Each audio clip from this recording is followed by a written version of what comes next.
अस्सलाम वालेकुम नाज़रीन। अभी हम लोग आ चुके हैं इंडिया का सबसे बड़ा जो मौक़िब है करबला के अंदर। जो नजफ़ से लेके करबला हम लोग जाते हैं मशी में, तो वो 820 पोल नंबर है। और ये देखा जाए तो इंडिया का सबसे बड़ा मौक़िब है, जहाँ पर हर रोज़ हज़ारों की तादाद में लोग यहाँ पर आकर रेस्ट करते हैं और यहाँ पर आकर उनकी बहुत सारी ख़िदमत की जाती हैं। तो मैं आप लोगों को एक-एक चीज़ दिखाऊँगा यहाँ पे कि कहाँ-कहाँ पर लोग सोते हैं, कहाँ पर मेडिकल का इंतज़ाम रहता है, कहाँ पे चाय वग़ैरह रहती है, कहाँ नमाज़ पढ़ी जाती है, कहाँ पे।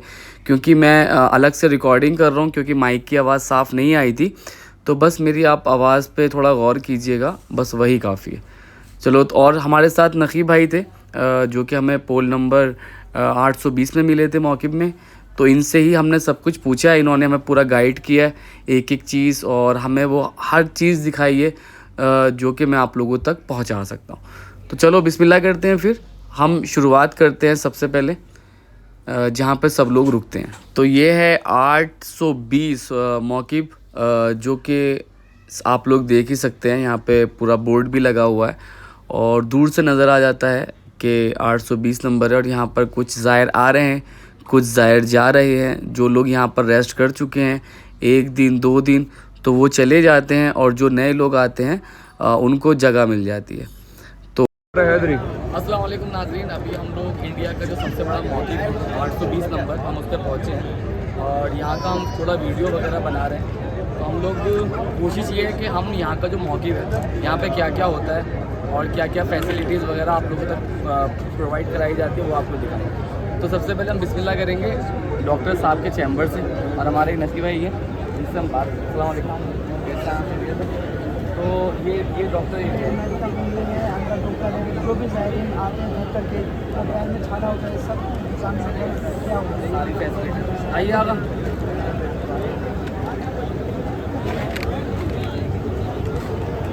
तो अभी हम लोग जा रहे हैं अंदर, और यहाँ पर हम लोगों ने देखा है कि बहुत सारे ज़ायर ऐसे हैं जिनके पैरों में छाले पड़ चुके हैं। असल में ये सबसे बड़ी वजह ये भी रहती है, कुछ लोग शूज़ पहन के चलते हैं और कुछ लोग नंगे पैर चलते हैं, तो ज़्यादातर उसी की वजह से छाले पड़ते हैं। और ये सर्जन है जो डॉक्टर साहब, यहाँ पूरी मेडिसिन वगैरह लगी हुई है हर चीज़ की।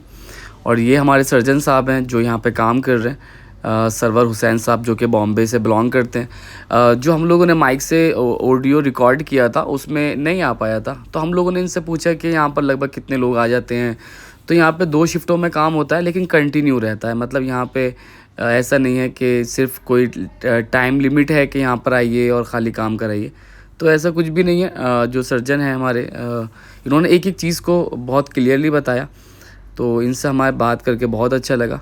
चलें अब बिस्मिल्लाह करते हैं दूसरी तरफ, सरवर भाई से अलविदा करके। और ये हैं डॉक्टर साहब जो यहाँ पर ख़िदमत करते हैं ज़ायरीन की, और माशाल्लाह बहुत ही अच्छा नेक काम कर रहे हैं। तो इन सब के लिए दुआ कीजिएगा, जितने भी मतलब एज़ अ वॉलंटियर या एज़ अ ख़िदमत गुज़ार जो यहाँ पे लोग काम करते हैं, उन सब के लिए दुआ करें, क्योंकि ये लोग बहुत मेहनत करते हैं और बहुत ज़्यादा लोगों की खिदमत को अंजाम देते हैं। यहाँ पर आप लोग देख ही सकते हैं किस तरीके से हर इंसान अपने अपने फ़र्ज़ को निभा रहा है। उसके बाद हम लोगों ने देखा कि वहाँ यहाँ पर एक मसाज रूम भी है, जहाँ पर लोग बहुत ज़्यादा थक जाते हैं, तो यहाँ पे जो वॉलंटियर हैं, जो खिदमत गुज़ार लोग हैं, वो उनके मसाज करते हैं, पैरों को दबाते हैं, उनके पैरों को धोते हैं। तो ये है वो मसाज रूम जहाँ पर सब लोग कोई पैर दबा रहा है, कोई किसी का सर दबा रहा है। देखिए माशाल्लाह, यहाँ 10-10, 15-15 लोग जैसे जैसे मौका मिलता है। ये गर्म पानी है, ठंडा पानी है? इससे फ़ायदा क्या होगा? ब्लड सर्कुलेशन सही हो जाता है, और जो बबल्स आ जाते हैं पैरों में, सब दूर हो जाते हैं। अच्छा, छाले वगैरह नहीं? छाले नहीं पड़ेगा, छाले नहीं पड़ते।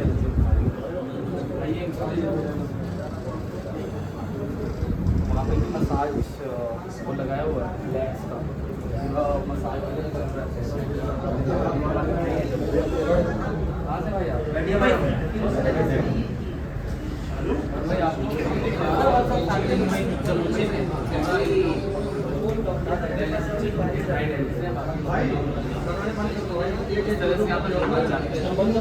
लोग नेक्स्ट देखते हैं। जहाँ पे क्या होता है। आइए, अभी हम लोग वहाँ पर आ चुके हैं जहाँ पे ये तमाम ज़ायरीन जब आते हैं थक कर, तो उनको आरामगाह के लिए जो पूरा एक हॉल है जहाँ पर हज़ारों लोग एक साथ होते हैं।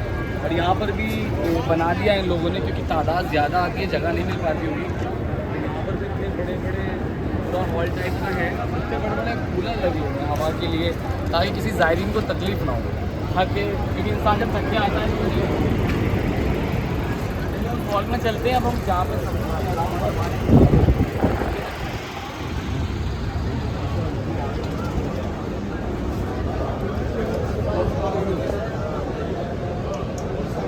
पर ये आपको ब्लैंकेट, ये गद्दा है, बहुत साफ है माशाल्लाह। फैसिलिटीज़ तो बहुत अच्छी है, मतलब कि आप आराम से, क्योंकि इतने 1000 लोग का एक साथ सोना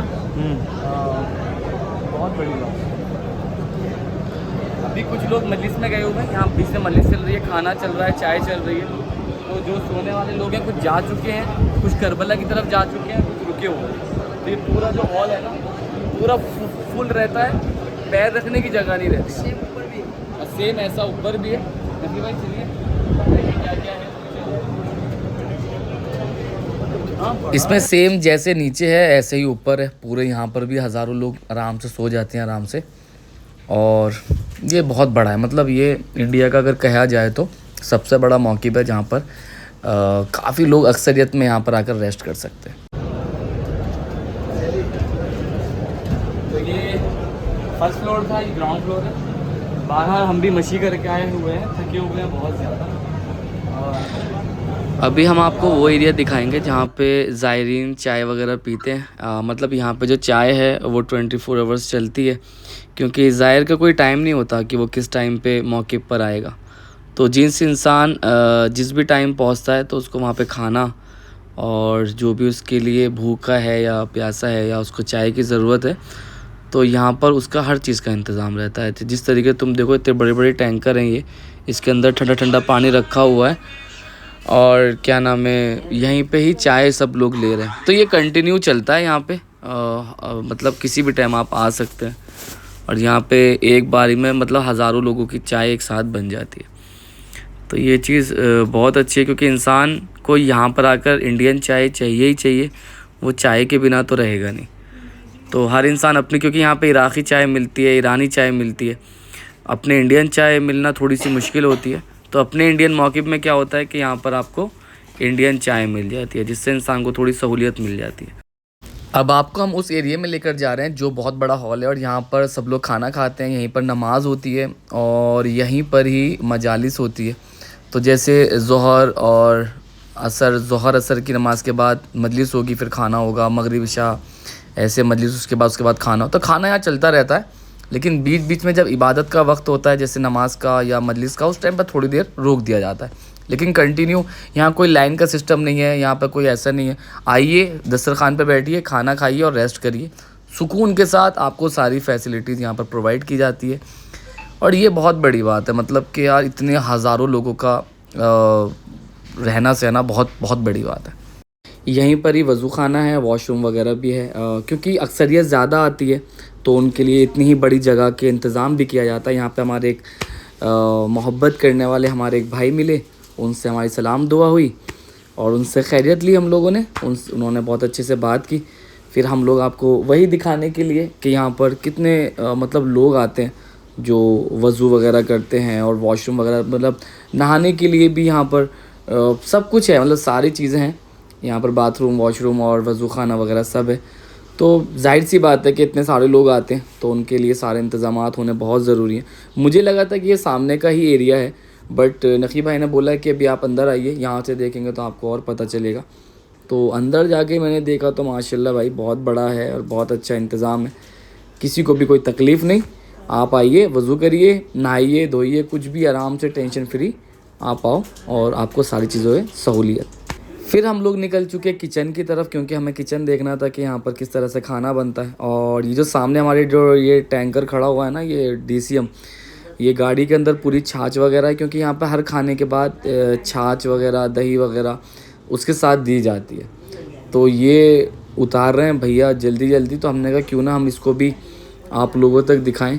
और ये सामने जो हमारी मशीन लगी हुई है ना, ये रोटी की मशीन है। मतलब यहाँ पर जब आउट ऑफ कंट्रोल हो जाता है तो फिर इसी से ही रोटियां बनती हैं। और ये स्टोर रूम है जहाँ पर सारा खाना रखा जाता है। असल में हमने मशी ना बहुत टाइम तक की थी, मैंने 4-5 दिन 6 दिन तक मशी की है, क्योंकि मैं मशी के इरादे से ही आया था। तो 820 पे मैं बहुत लेट पहुँचा, मतलब शब अरबईन पहुँचा था। तो ये लास्ट डे ही होता है, मतलब उसके बाद फिर चेलुम होता है तो फिर शायद बंद हो जाता है। लेकिन ये शब अरबईन के बाद भी चलता रहता है। तो यहाँ पे स्टोरेज में ये सामान जो है ये आता रहता है, खाली होता रहता है। तो अभी हम लोग आपको उस जगह लेकर जाएंगे जहाँ पर रोटियाँ बनती हैं। और लगभग बताएं तो हर रोज़ मतलब यहाँ पे तंदूर पे रोटी बन रही है। और यहाँ पर हमने जो यहाँ पर अंकल हैं जो इसकी देखभाल कर रहे हैं बाकायदा माशाल्लाह से, तो उनसे हमने बात की थी। ये अंकल हैं सामने जो खड़े हुए हैं, और यहाँ पे ये आटा गूंद रहा है मशीन के अंदर। अंकल ने हमें बताया कि यहाँ पर हर रोज़ कम से कम 5000 रोटियाँ लगाई जाती हैं, वो भी तंदूर से। और बाप रे बाप माशाल्लाह, बहुत अच्छा लगा अंकल से मिलके। इनकी सेहत के लिए दुआ कीजिएगा कि ऐसे ये खिदमत करते रहें अज़ादारों की, ज़ायरों की, और हमेशा ऐसे ही मुस्कुराते रहें। कोई गम न दे खुदा सिवाय गम हुसैन अलैहिस्सलाम के। रोटी के बाद हम लोग पहुँचे अंदर, जहाँ पर ग्रेवी वाला सालन बन रहा था और बिरयानी वगैरह के बड़े बड़े भगोने लगे हुए थे। इतने बड़े बड़े भगोने, ये चिकन वगैरह पूरा मसाला वगैरह लगा के रेडी रखा हुआ है इन लोगों ने। और 5 भगोने 4 भगोने इस साइड थे, 4-5 भगोने उस साइड थे। ये बनते रहते हैं, निकालते रहते हैं, फिर बनाने के लिए रख देते हैं, तो कंटिन्यू चलता रहता है। तो मुंबई की फेमस है तो चिकन भरा हुआ है, मसाले वगैरह के साथ पूरा चावल लगा है और दम लगा है, वो वहाँ से दम अच्छा वो कंप्लीट होने वाला है। ये कंप्लीट बाद में यहाँ से सर्व करते हैं लोग, जैसे ये लोग निकाल रहे हैं साला। ये भाई हमारी रोटी इसलिए कटिंग करते हैं ताकि जितनी इंसान को ज़रूरत हो वो उतना ही खाए। कुछ लोग क्या करते हैं, पूरी रोटी ले लेते हैं, आधी खाते हैं और आधी ख़राब करके फेंक देते हैं। तो बेअदबी कम हो, वहाँ पे ही पूरा पानी वगैरह का इंतज़ाम यहाँ से मतलब। तो भैया अभी ये खाना वगैरह इमाम बारगाह और ये सब रोटी वगैरह पूरी कंप्लीट हो चुकी है। हम लोग आए इसके पीछे देखने के लिए। असल में पीछे से इतना बड़ा दिखता नहीं है, लेकिन अगर हम देखें यहाँ से खड़े होके तो भाई साहब बहुत बड़ा है यार, बहुत ज़्यादा बड़ा, मतलब लास्ट तलक। और ये पीछे तो पूरा किचन गाइड है। तो मौक़िफ़ के हम लोग जब पीछे पहुँचे तो हमने नकी भाई से पूछा कि यहाँ पे जो इतने बड़े बड़े ये रूम बनाए हुए हैं और जितने भी ये लास्ट तक दिख रहे हैं हमें, तो ये किसके लिए बनाए हुए, मतलब क्योंकि मौक़िफ़ तो वहाँ पर है, खाने का इंतज़ाम वहाँ पर है। तो इन्होंने बताया जैसे कि बाहर से लोग आते हैं, बहरीन से, ईरान से, इंडिया से, या वॉलंटियर्स रहते हैं जो खिदमत करते हैं। तो 12 घंटा एक बंदा खिदमत करता है, 12 घंटे एक जैसे शिफ्टिंग में रहता है। तो उनके लिए यहाँ पे रहने सहने का पूरा एयर कंडीशन रहता है अंदर से। पूरा जो मौक़िफ़ रहते हैं ये पूरे के पूरे फुल एयर कंडीशन रहते हैं। मतलब यहाँ पे इंसान एसी के बिना नहीं रह सकता, क्योंकि इतनी गर्मी है। और सरज़मीन इराक़ में बेशुमार मतलब 50 से ज़्यादा गर्मी है। और ये लास्ट तलक जो आप लोग देख रहे हैं, ये पूरे वहाँ तक रूम बने हुए हैं। और वो वहाँ पे ही सामने जनरेटर है, अगर बाई चांस लाइट भाग जाएगी तो जनरेटर वगैरह भी आपको स्टार्ट करके वहाँ पे लाइट आ सकती है। तो ये देख रहे होंगे आप लोग रूम, इसमें सिर्फ वॉलंटियर्स रहते हैं, क्योंकि वॉलंटियर्स भी कोई छोटी तादाद में नहीं है, क्योंकि इतने हज़ार लोग हैं। इतने हज़ार लोगों के लिए मतलब अक्सरियत चाहिए, मतलब वॉलंटियर्स की, जो खिदमत को अंजाम दे सके। हर जगह पे वॉलंटियर रहता है कि ताकि वो खिदमत को अंजाम दे सके। तो नकी भाई ने बताया कि यहाँ पर एक जो ये बर्फ़ बनाते हैं और जो पानी पूरा फ़िल्टर होता है, हम उस प्लांट में आए हैं और ये मशीनें हैं जिसमें पूरा पानी जो है वो फ़िल्टर होता है। तो यहाँ पर लाखों लीटर डेली फ़िल्टर होता है पानी, और फिर उनको ज़ायरीन के लिए सर्व किया जाता है। तो मैंने पूछा भाई पानी वगैरह तो मैंने देख लिया, मुझे वो बताओ कि बर्फ़ कहाँ बनता है, क्योंकि मैंने बर्फ़ बनते हुए आज से पहले कभी नहीं देखी थी। तो अभी हम लोग जा रहे हैं बर्फ़ देखने के लिए, जहाँ पर पूरी बर्फ़ बनती है। और ये इतने बड़े बड़े टैंकर हैं, इसके अंदर पानी भरे हुए हैं। तो भाई बहुत अल्लाह इनके रिस्क में और इजाफ़ा करे। ये हर रोज़ हज़ारों लोगों की खिदमत गुजारी करते हैं, बहुत बड़ी बात है, मतलब बहुत बड़ी। तो ये है वो जगह जहाँ से अभी बर्फ़ निकलने वाली है इस मशीन के अंदर से। आज पहली बार देखेंगे लाइव बर्फ़ निकलते हुए। अभी देखो अभी आने वाली है बर्फ़।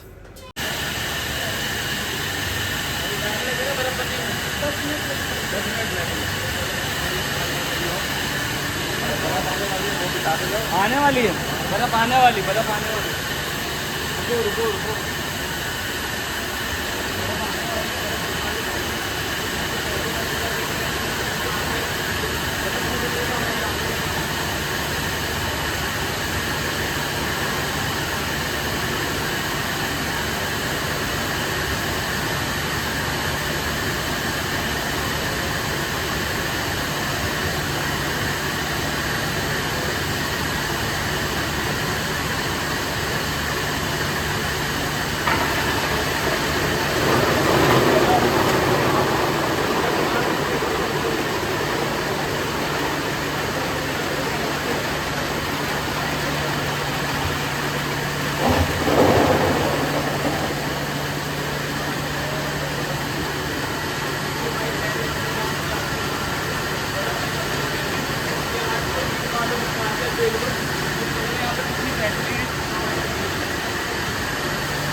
तो यहाँ से फिर बाद में फिर नमाज मगरिब का टाइम हो गया था, तो यहाँ पे देखो जमात के लिए लोग तैयार हैं।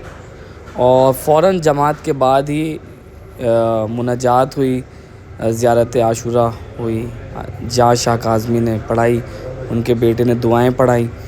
एंड तक ये दुआ सुनिएगा, आपके दिल को बहुत ठंडक, बहुत सुकून मिलेगा इंशाल्लाह, बहुत ज़्यादा सुकून मिलेगा।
ये फज़ाइल का जुमला है, मगर जब कहेंगे मुअज्जिल फरज हो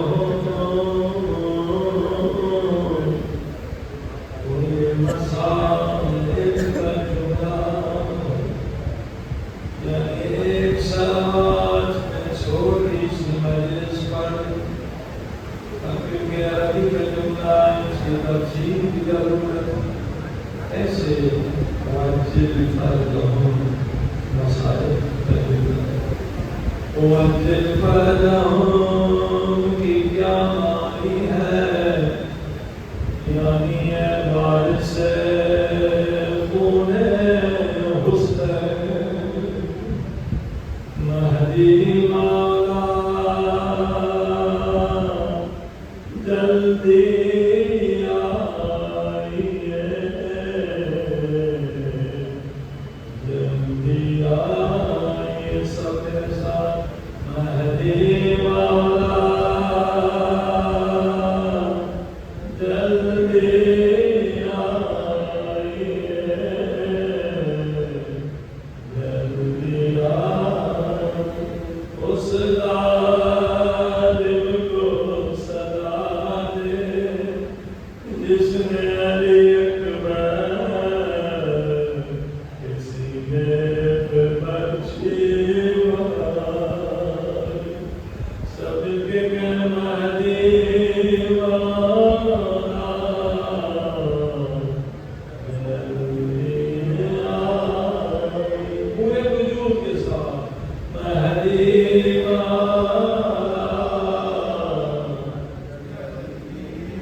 जालिम को सजा दे, जिसने सकीना को दबा दे,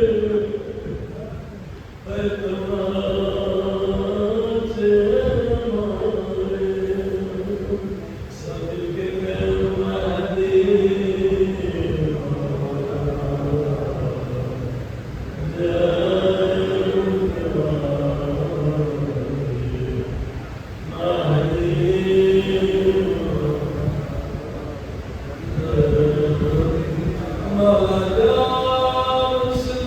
मेहमानी के हाथों को काटिए, जिसने आपकी गुप्पी को तादिया दे, आए तादिया दे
मारे, इजाजत मिली है, अब कोशिश करो आंखों से आंसू भी जारी जिससे मौला के मसाइब मेरा नहीं आता, आए जरा सोचे मैंने क्या गुनाह किया, जिसकी वजह से मुझे मौला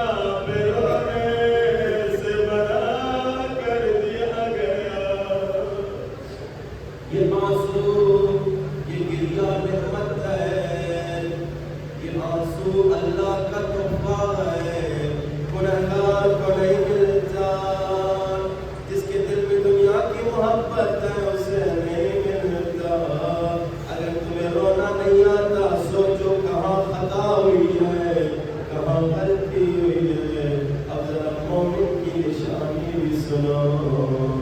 इमाम सादिक फरमाते हैं लगा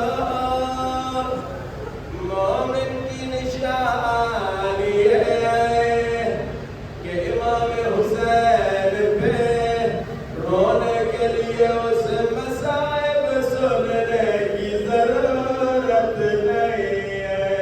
तेरा सुनना मोमिन की निशानी, इमाम फरमाते हैं मोमिन की निशानी है कि मोमिन के सामने हुसैन का नाम, मौला का नाम लिया जाए, मोमिन की चीखें बना हुसैन।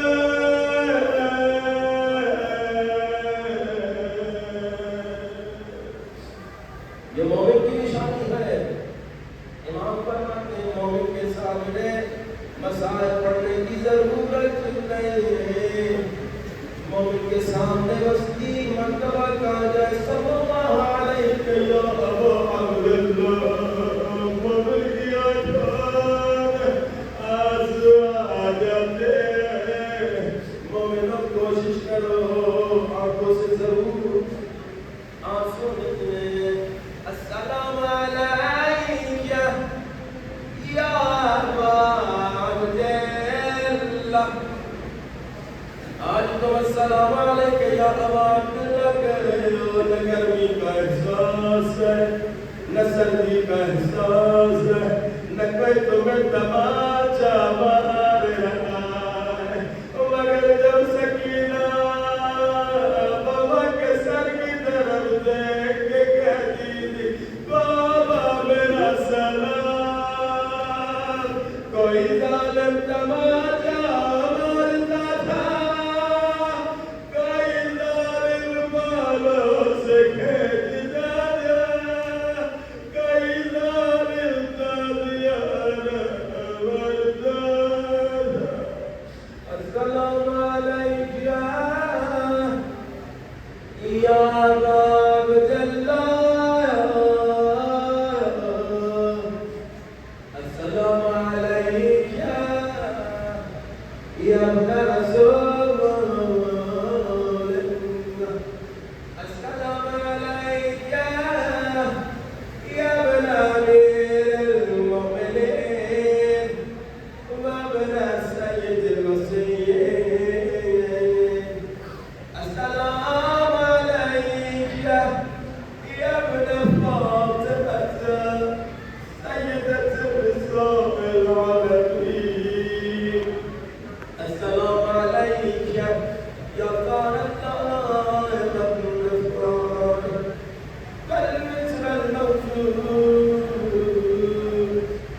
अस्सलाम अलैका वअला al-अरवाह allati hallat bi-फ़नाए, अलैकुम मिन्नी जमीअन सलामुल्लाहि अबदन मा बक़ीतु व बक़ियल लैलु वन्नहार। दिल की गहराइयों से सब मिल या अबा अब्दुल्लाह, या अबा या अबा अब्दुल्लाह।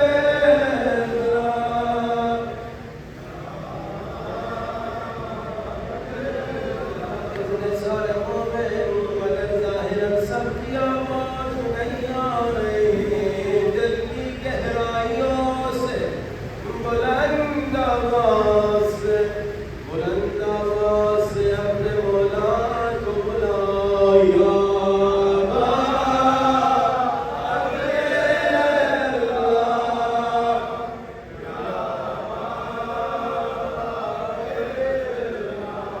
अब्दुल्लाह।